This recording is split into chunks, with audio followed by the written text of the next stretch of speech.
ব্রাহ্মণবাড়িয়ার কসবা সীমান্তে ভারতীয় সীমান্তরক্ষী বাহিনীর বিএসএফ গুলিতে বাংলাদেশি এক তরুণ নিহত হয়েছেন। এ সময় ভারতের এক নাগরিকও গুলিবিদ্ধ হয়েছেন। গতকাল রোববার দিবাগত রাত 12:15টার দিকে উপজেলার বাইক ইউনিয়নের মাদলা এলাকায় এ ঘটনা ঘটে।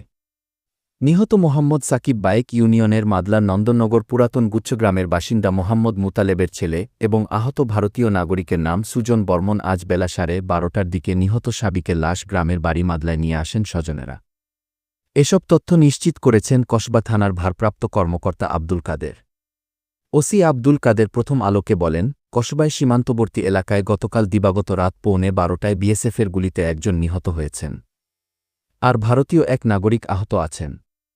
গুলিবিদ্ধ সাকিবকে উদ্ধার করে তার স্বজনেরা ঢাকায় নিয়ে যাচ্ছিলেন, তবে তিনি পথে মারা যান।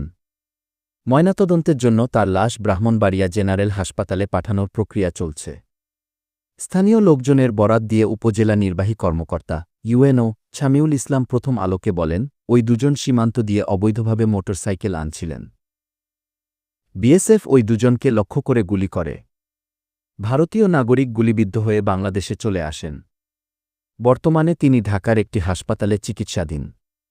ময়নাতদন্তের জন্য নিহত বাংলাদেশি নাগরিকের লাশ কসবা থানার পুলিশ উদ্ধার করেছে। এ বিষয়ে জানতে বিজিবি অধিনায়ক লেফটেন্যান্ট কর্নেল জিয়াউর রহমানের যোগাযোগ করা হলেও তিনি ফোন ধরেননি। খুদে বার্তা পাঠালেও তিনি সাড়া দেননি। আজ বেলা 3:45টার দিকে কসবা থানার ওসি আব্দুল কাদের বলেন, বিজিবির মাদলা ক্যাম্পের ইনচার্জের সঙ্গে বিষয়টি নিয়ে কথা হয়েছে। তারা ঘটনাস্থল পরিদর্শন করেছে বলে জানিয়েছে। পুলিশও ঘটনাস্থলে সময়মত পৌঁছে যাবে।